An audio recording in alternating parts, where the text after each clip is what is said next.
এয়ারপোর্টের মতো একটা জায়গায় অগ্নিকাণ্ডের ঘটনা খুবই মানে রেয়ার, কারণ এটা এতটাই নিরাপদ একটা এলাকা। তো গত এক সপ্তাহে যদি আমরা সবচেয়ে বড় বড় অগ্নিকাণ্ডের জায়গাগুলো নিয়ে কথা বলি, তাহলে এয়ারপোর্টের অগ্নিকাণ্ড তো রয়েছে, তারপরে সদরঘাটের লঞ্চের অগ্নিকাণ্ড রয়েছে, মিরপুরে কেমিক্যাল কারখানায় আগুন লেগেছে, আপনারা দেখেছেন খুব ভয়াবহ ছিল সেই আগুন। আজকের ঘটনা চকবাজার একটা ব্যাংকের ভবনে আগুন লেগেছে, নরসিংদী সীসা কারখানায় আগুন লেগেছিল, তো বগুড়ায় আওয়ামী লীগের কার্যালয়ে আগুন লাগানো হয়েছে। এগুলো হচ্ছে জাস্ট এই একটা সপ্তাহের মধ্যে, এবং এখানে অনেকগুলো বাদ পড়েছে আমার, যেহেতু আমি ইনস্ট্যান্ট বলছি আমার অনেকগুলো হয়তো মনে পড়ছে না। তো এই অগ্নিকাণ্ডগুলোর ভেতর সবচেয়ে আলোচিত হচ্ছে গিয়ে এয়ারপোর্টে যে অগ্নিকাণ্ডটা। একটু আপনারা ভাবেন যে এয়ারপোর্টের মতো জায়গায় মানে কিভাবে এত বড় একটা অগ্নিকাণ্ড ঘটতে পারে, এবং আপনারা বিভিন্ন মানুষের ইন্টারভিউ দেখেছেন ইতিমধ্যে সোশ্যাল মিডিয়ায়, যারা হচ্ছে গিয়ে সেখানে উদ্ধার কাজে জড়িত ছিল, যারা ফায়ার সার্ভিসের লোক, তারা বলছিল যে তাদেরকে ঢুকতে দেওয়া হচ্ছিল না, তাদেরকে কাজ করতে দেওয়া হচ্ছিল না, বলা হচ্ছিল উপর থেকে নির্দেশ নেই।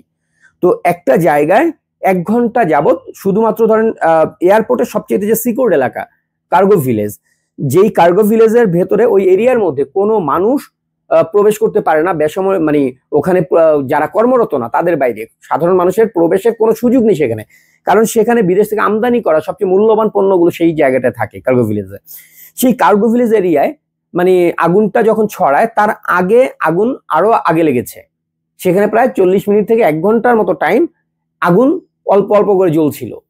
এবং সেটা আপনারা দেখেছেন যে ফায়ার সার্ভিসের একজন কর্মী বলতেছিল যে ওই সময় তারা আপ্রাণ চেষ্টা করেছে ভেতরে যাওয়ার, আগুন নেভাবার, তাদেরকে কোনোভাবে অনুমতি দেয়নি, বলা হয়েছিল উপর থেকে অনুমতি নেই ভেতরে যাওয়ার।